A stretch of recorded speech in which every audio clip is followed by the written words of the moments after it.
नमस्कार, सीएनबीसी आवाज पर आप सभी का स्वागत है। मैं हूं हर्षदा सावंत और आप देख रहे हैं आपका पसंदीदा स्टार्टअप शो आवाज एंटरप्रेन्योर, जहां हम बात करते हैं भारतीय इकोसिस्टम के बड़े मुद्दे, ट्रेंड्स और साथ ही नए आइडियाज की। देश का सबसे बड़ा इकोनॉमिक इवेंट बजट 2023 का ऐलान हो चुका है। 2024 के लोकसभा चुनाव से ठीक पहले मोदी 2.0 का ये आखिरी संपूर्ण बजट आप कह सकते हैं एक बैलेंस्ड बजट रहा है। कैपेक्स पर एक्स्ट्रा पुश और न्यू रिजीम में टैक्स स्लैब में बदलाव से इंडस्ट्री, इकोनॉमिस्ट और आम लोग काफी खुश हैं। लेकिन यह बजट देश के एंटरप्रेन्योर्स, स्टार्टअप्स और इन्वेस्टर्स के लिए क्या लेकर आया है, यह जानना जरूरी है। सबसे पहले ease of doing business and tax benefits.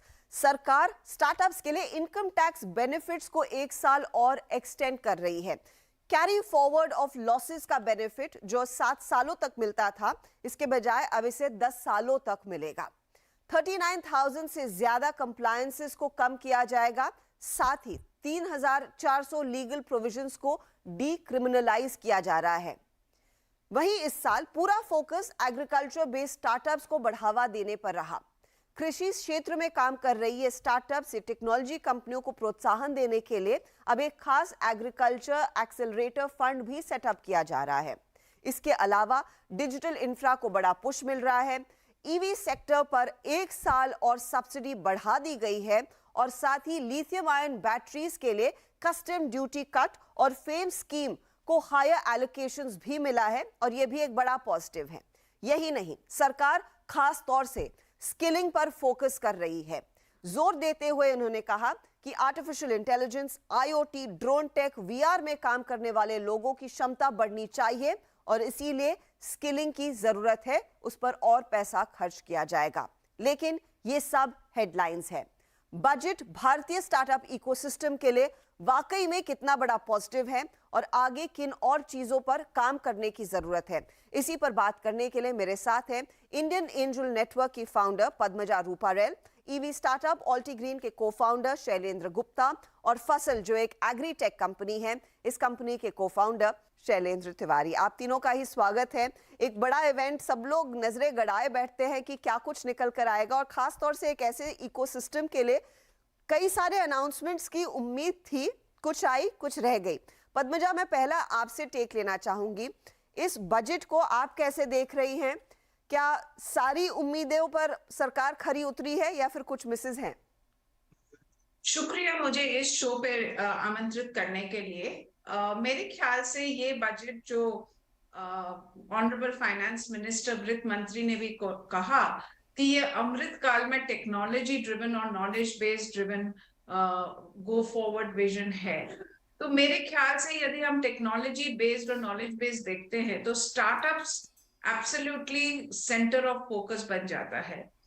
और जो बजट है उसने काफी कुछ दिया है in terms of capital deployment, infrastructure, salary people वगैरह के लिए, तो उसके लिए मैं जरूर बोलूंगी कि काफी कुछ दिया है। बट यदि मैं एक स्टार्टअप इन्वेस्टर, एक स्टार्टअप इकोसिस्टम के प्लेयर इनेबलर से बोलूं तो मेरे ख्याल से 2-3 चीज बहुत ही अच्छी हुई है।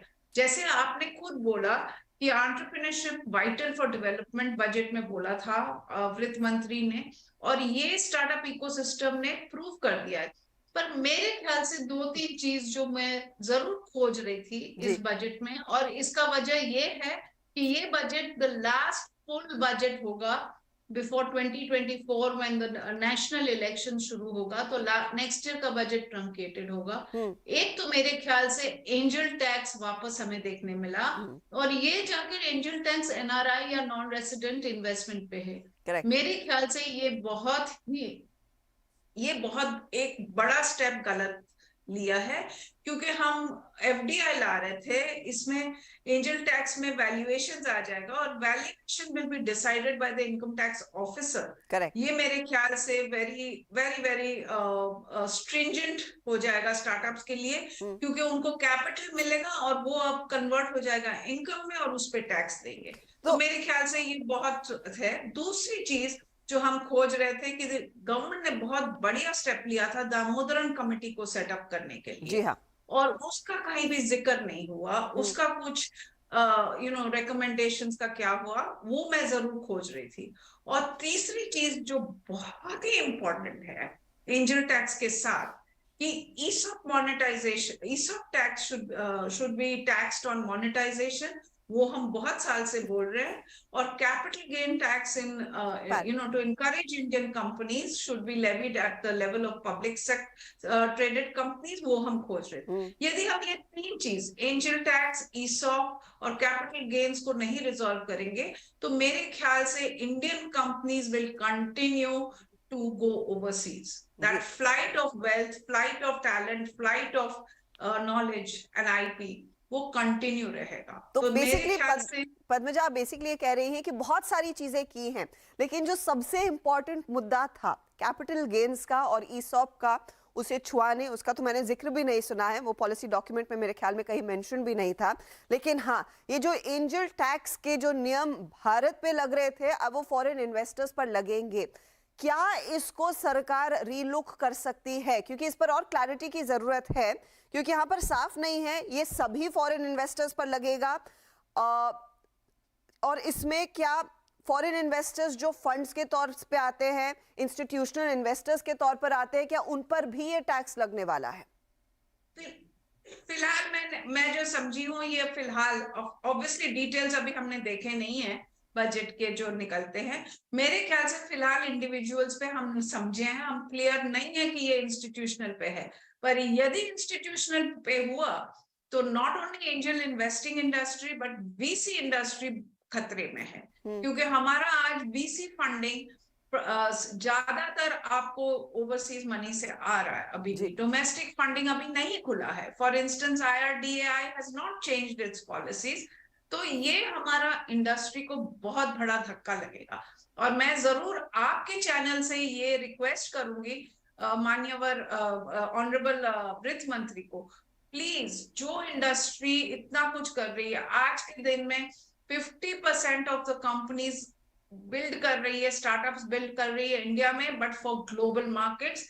60% हमारी कंपनीज जो लिस्ट हो रही है उसमें VC प्राइवेट इक्विटी मनी बैठा हुआ है। जी हाँ। प्लीज ये इंडस्ट्री को मत मरने दीजिए, मत पीछे रेट्रोग्रेड मत होने दीजिए, इनको आगे बढ़ाने की कोशिश करिए। Please be an enabler. और मैं आपको एक चीज माइनर पॉइंट ऐड करना चाहूंगी यहाँ, इफ आई में, कि हम स्टार्टअप्स जो एकदम रिस्की लेवल पे होते हैं, जब वो एकदम बिगिनिंग होता है, जब वो एकदम हाईएस्ट रिस्क लेवल है, तब हम FDI लेके उनको बना रहे हैं। तो इससे अच्छी क्या बात हो सकती है कि हम अपनी कंपनीज क्रिएट कर रहे हैं बाहर के पैसे से, उसको मत रोकिए। I mean that's doesn't sound logical to me. I completely get your point, specially इतने सालों से जब हम इस इकोसिस्टम को कवर भी कर रहे हैं, ये पेन पॉइंट हमेशा से रहा है। मिस्टर गुप्ता, ये डेटर कर सकता है अगर आप लोग किसी निवेशक से पहले बात कर रहे थे जो बाहर रहता है, आपके बिजनेस में पैसा डालना चाहता है, may be they rethink this.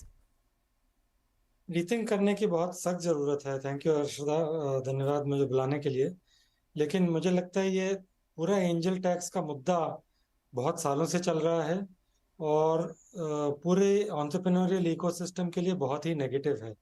सिर्फ रूल्स के बारे में नहीं, लेकिन जिस तरीके से रूल्स अप्लाई किए जाते हैं, ऑन द ग्राउंड जो एक्शंस लिए जाते हैं, मेरे हिसाब से ये पूरे एंटरप्रेन्योरियल इकोसिस्टम के लिए नेगेटिव है।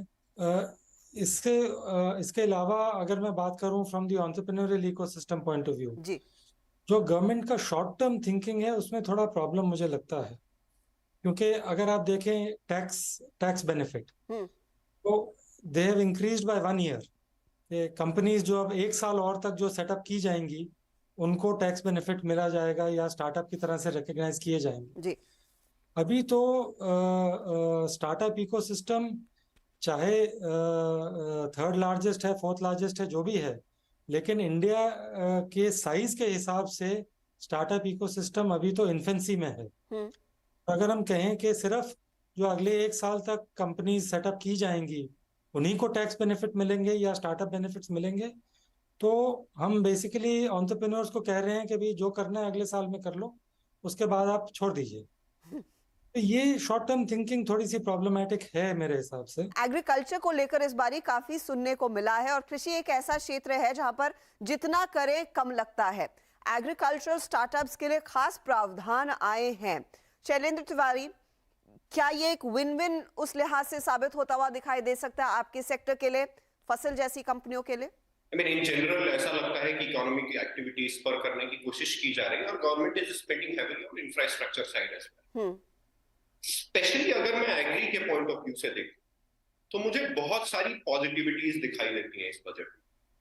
Weather we talk about the agriculture accelerator fund जो रूरल एरियाज में सेटअप करने की बात कर रहे हैं, एग्रीकल्चर बहुत कॉन्टेक्चुअल है और उसको कॉन्टेक्चुअलाइज करना इनोवेशन को बहुत ज्यादा जरूरी है। अलावा कुछ और भी चीजें हैं, जैसे इंडिया हैज बिकम, हम एक ग्लोबल ट्रेंड सेटर हैं डिजिटल पब्लिक इंफ्रास्ट्रक्चर के पॉइंट ऑफ व्यू से। अगर हम जैम देखें, अगर हम यूपीआई देखें, हमने उसका इम्पैक्ट देखा हुआ है। फिनटेक पे क्या इम्पैक्ट हुआ है, इंक्लूसिविटी पे क्या इम्पैक्ट हुआ है, डिजिटाइजेशन पे क्या इम्पैक्ट हुआ है इकोनॉमी के पॉइंट ऑफ व्यू से। तो मैं पर्सनली बहुत एक्साइटेड हूँ ये देखने के लिए कि हम क्या इंफ्रास्ट्रक्चर, डिजिटल इंफ्रास्ट्रक्चर बनाते हैं, क्योंकि एग्रीकल्चर स्केल के पॉइंट ऑफ व्यू से इतना बड़ा है कि आप अगर इंक्रीमेंटल इंप्रूवमेंट्स भी करते हैं, वो इंक्रीमेंटल इंप्रूवमेंट से एक डोमिनो पॉजिटिव इफेक्ट लेके आते हैं।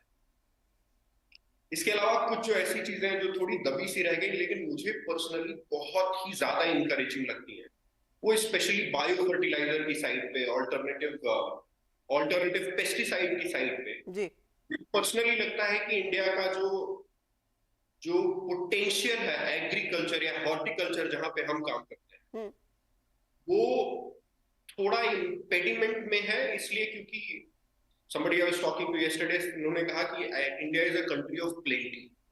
यहाँ नेचुरल प्लेंटी है, पानी बहुत है, जमीन बहुत है, लोग बहुत है, और ये प्लेंटी हमें काम करता है। और जब हम इन चीजों की तरफ, इवन फर्टिलाइजर का जो सब्सिडी है वो भी डिक्रीज करना, मुझे लगता है एक पॉजिटिव स्टेप है। अच्छा, मेरे को शैलेंद्र तिवारी एक चीज बताइए, आपने बजट सुना, आपने इन बारीकियों को हमारे सामने भी पेश किया है, ऐसा क्या हुआ है इस बजट में आपके लिए खास जो आपके बिजनेस को स्केल करने में मदद करेगा? अगर यहाँ से कुछ एक बड़ा टेक अवे आपने लिया है जो आप इमीडिएटली बिजनेस में अप्लाई कर पाएंगे, ऐसा कुछ है?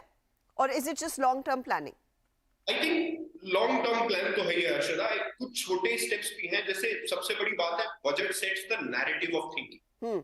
तो जब हम बात करते हैं कि हम बायो पेस्टिसाइड्स पे काम करेंगे, हम ऑल्टरनेटिव फर्टिलाइजर्स पे काम करेंगे, हम डिजिटल पब्लिक इंफ्रास्ट्रक्चर के बारे में बात करते हैं, these things make our business easy, because जो पैसा हम खर्च करते हैं अवेयरनेस क्रिएशन में, जो पैसा हम खर्च करते हैं एक्टिविटीज को स्पर करने में, वो पैसा गवर्नमेंट नैरेटिव के थ्रू इंप्रूव करती है वो एक्सपेंडिचर हमारे पॉइंट ऑफ व्यू से। इवन इंटेलेक्चुअल इंफ्रास्ट्रक्चर की तरफ भी काम किया गया है, जिसके ऊपर लीड फ्रॉग कर सकते हैं कंपनियां जो हमारे जैसी हैं, जो एग्रीकल्चर डोमेन में काम करते हैं। चर्चा में वक्त हो रहा है एक छोटे से ब्रेक का, बने रहें सीएनबीसी आवाज के साथ।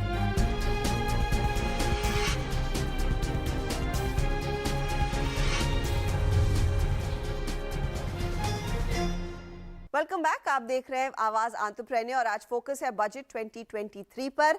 क्या खासियत रही इस बजट की और क्या खामियां, इसी को हम डिस्कस कर रहे हैं इंडियन एंजल नेटवर्क की पद्मजा रूपारेल के साथ, ऑल्टी ग्रीन के को-फाउंडर शैलेंद्र गुप्ता और फसल के फाउंडर शैलेंद्र तिवारी के साथ। पद्मजा, ये जो एग्रीकल्चर के लिए एक्सेलरेटर फंड का जिक्र हुआ है, अब ऐसे एक्सेलरेटर फंड्स का जिक्र हमने कई दूसरे बजट्स में भी सुना है। How effective have they been?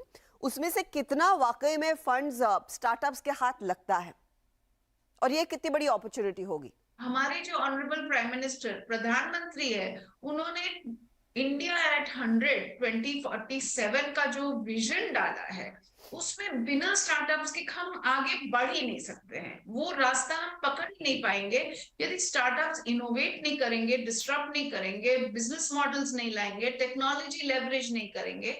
और मेकिंग इंडिया टुडे, तो it is an isolated performer globally. Correct. But how India, एक leading developed nation, driving supply chains globally, driving talent into overseas globally, उसका जो रास्ता है उसके लिए हमें बहुत अलग से सोचना पड़ेगा। नंबर 1। नंबर 2 कि गवर्नमेंट अकेली नहीं कर सकती, ये भी हम मानते हैं। इसमें प्राइवेट का बहुत बड़ा हाथ होना चाहिए, इंडस्ट्री हो, इन्वेस्टर्स हो, इंडिविजुअल्स हो, ओवरसीज हो, कोई भी हो, उसमें हमें प्राइवेट को लाना पड़ेगा। बट वो इनेबलमेंट जो है, जो पॉलिसीज को आपको ऐसे इनेबल करनी है कि अनलॉक करे प्राइवेट पैसा। जब एंजल इन्वेस्टिंग इस कंट्री में नहीं था, 2006 में जब हमने शुरू किया तब आया, तो जो पैसा ज्वेलरी, आर्ट और रियल एस्टेट में जाना था, उसको हमने डाइवर्ट करना शुरू किया इनटू स्टार्टअप्स, जो जॉब्स क्रिएट करती है, जो डिसरप्टिव मॉडल्स क्रिएट करती है, जो, और देखिए हमने 100 के ऊपर यूनिकॉर्न्स कर दिए, राइट? हमारी कंपनीज जाके न्यूयॉर्क स्टॉक एक्सचेंज में लिस्ट कर रही है। These are very very very good things. तो जो हम, मेरे पैनलिस्ट ने कहा, शैलेंद्र जी ने कहा, ये बहुत इंपॉर्टेंट है कि हम 25 साल का प्लान करें, because today we are at 75, हमें 100 पे पहुंचना है। तो यदि हम 25 साल का प्लानिंग नहीं करेंगे तो हम नहीं पहुंच पाएंगे। दूसरी बात यह है कि आज ग्लोब में बहुत ज्यादा इनोवेशन और आईपी क्रिएट हो रहा है, उसको हम इंडिया में कैसे लाएं? अभी तो हम इस तरह सोच रहे हैं कि हमारी कंपनीज बाहर ना जाए, हमें तो अपनी कंपनीज, अपना वेल्थ, अपना आईपी, अपना नॉलेज बेस रिटेन करना है, पर बाहर का भी अंदर लाना है, राइट? तब जाके हम we will be a powerful nation, and that is what, मेरे ख्याल से इसमें कोई दूसरी वर्ड नहीं हो सकता कि हम सभी एक ही चीज चाहते हैं, और ये गवर्नमेंट शुरू हो गई है उस काम पे। आप देखिए, इन स्पेस इसरो के साथ पार्टनरशिप किया, किसी और ने किया नहीं, इन स्पेस बना। आप देखिए आईडेक्स शुरू हुआ डिफेंस के साथ, ये बहुत मुश्किल काम है, पर कहाँ पे अटके हुए हैं? ये सब खुल गया, एग्रीकल्चर खुला, हेल्थ केयर खुला, बायोटेक खुला, बट हम कहाँ पे अटके हुए हैं? हम अटके हुए हैं कि ये सब छोटे छोटे स्टार्टअप शुरू हो चुके हैं, बट इनको बहुत सारा पैसा चाहिए, इनको पैसा इंडियन प्राइवेट सेक्टर से भी चाहिए, इनको पब्लिक सेक्टर से भी चाहिए, इनको ओवरसीज से भी चाहिए। तो अभी हम क्या कर रहे हैं, हम वो सबको 1 साल, 2 साल, 5 साल के लिए कर रहे हैं, वो नहीं चलेगा। आपको ऐसा करना है कि ये कंटिन्यूअस फ्लो हमें पैसे का दिखे, तभी जाके high quality deep tech companies, deep knowledge based companies बनेगी। नंबर 2, आपको यहाँ का टैलेंट यहाँ रिटेन करना है, उसके लिए आपको क्या करना पड़ेगा, आप सोचिए, राइट? आप स्किल डेवलपमेंट से बहुत बढ़िया, we will be able to export services to countries which are economies which are great, but हमें यहाँ पे रिटेन करना है, हमें यहाँ पे ऐसा सिस्टम बनाना है कि बाहर का हाई क्वालिटी टैलेंट हमें देखे। I completely get your point. मेरे ख्याल से that's what I'm looking for, and that is what cannot happen in 2 years, 3 years. I completely agree कि क्योंकि अमृत काल का इतना जिक्र हुआ है, शायद ये एक मौका था अगले 25 सालों की बड़ी प्लानिंग करने की, जो शायद इफ एट ऑल सरकार बदले भी तो एक लेगेसी क्रिएट हो और ये लेगेसी फिर आगे जारी रहे, और वो एक मौका था। होपफुली अब देखते हैं आगे क्या होता है। लेकिन coming to the industry specifics very quickly, Shailendra Gupta, मुझे बताइए, अब ईवी सेक्टर के लिए आपने लिथियम आयन वाली बात की, लेकिन एक चीज है कि छोटा ही सही लेकिन रेवोल्यूशन खड़ा हो रहा है। आप अपने बिजनेस को स्केल करने के लिए क्या यहाँ पर वो प्रावधान देख रहे हैं? Does this empower you to go ahead and scale your business? और कितना बड़ा इस रेवोल्यूशन को और आग देने के लिए अगले 2 कदम सरकार उठा सकती है आने वाले समय में? मेरे हिसाब से जो ईवी रेवोल्यूशन को लाने का काम किया है गवर्नमेंट ने, वो पिछले 8 साल में बहुत ही अच्छा काम किया है। और मैं ये मेंशन किया था, जो फेम 2 स्कीम थी, इससे बेटर हम कोई भी ईवी इंडस्ट्री में नहीं मांग सकता था। So it was an absolutely fantastic scheme. जरूरत ये है जो इस बजट में नहीं हुई, कोई बात नहीं, अगले महीने कर सकते हैं, 2 महीने बाद कर सकते हैं, लेकिन जरूरत ये है कि जो फेम स्कीम है उसको और नोटिफाई करें 5 साल के लिए। This will completely revolutionize the EV industry. I can tell you, जितना पोल्यूशन कम होगा इस एक सिंगल स्टेप से, करेक्ट, और कोई स्टेप नहीं कर सकते। This is one. Second, entrepreneurs को सपोर्ट करने के लिए मैंने एंजल टैक्स की बात करी थी। एंजल टैक्स के साथ साथ, मतलब एंजल टैक्स को रिवर्स करना है, अवॉइड करना है, या सिंपली उसका जो ऑपरेशनलाइजेशन है by the income tax department उसको स्मूथ करना। आफ्टर ऑल अगर इनोवेशन करनी है, आपने बात की इंटेलेक्चुअल प्रॉपर्टी की, पद्मा जी ने बात करी, ये जो इंटेलेक्चुअल प्रॉपर्टी बिल्ड करना ये 1 साल 2 साल का काम नहीं है जी। इसमें सालों साल लग जाते हैं। बिकॉज आफ्टर ऑल हमने अगर 26 पेटेंट्स, ग्लोबल पेटेंट्स गार्नर किए हैं, not applications, actual patents awarded 26 patents, ये 1-2 साल के काम से नहीं होता है। So we need to see these policies continue, we need to see FAME continue and continue for a long term, I mean 3 to 5 years। Shailendra Tiwari, कोई एक मुद्दा जो आप रेस करना चाहेंगे? एक्चुअली टाइम की बहुत कमी है, तो संक्षिप्त में रखिएगा प्लीज। बिल्कुल Harshada, I think mostly Padmaja ने और mister Gupta has already spoken about the key thorny issues, but agriculture के पॉइंट ऑफ व्यू से जिस तरीके से प्रधानमंत्री जी ने ड्रोन्स को पकड़ा और उनको नेशनलाइज किया है, वो नैरेटिव बनाया, आई थिंक और भी ऐसी टेक्नोलॉजीज हैं जिनके साथ क्लोजली काम करने की जरूरत है। That's part one. और सेकंड, मुझे पर्सनली लगता है कुछ ऐसी चीजें जो इस बजट में भी है, जैसे डिसेंट्रलाइज्ड स्टोरेज के बारे में बात कर रहे हैं जी, बहुत पॉजिटिव स्टेप है। But one more thing that I feel personally would help agritech specially is opening up the governments way of working or intent of working or intensity of working with startups. I think ज्यादा startups public policy specialist और governments के साथ काम करेंगे तो scale up और उसका impact जो हम 10 साल में बिल्ड कर सकते हैं वो प्रॉब्ली हम 5 साल में बिल्ड कर पाएंगे। So these are 2 areas that I feel जहां और थोड़ा काम करने की जरूरत है।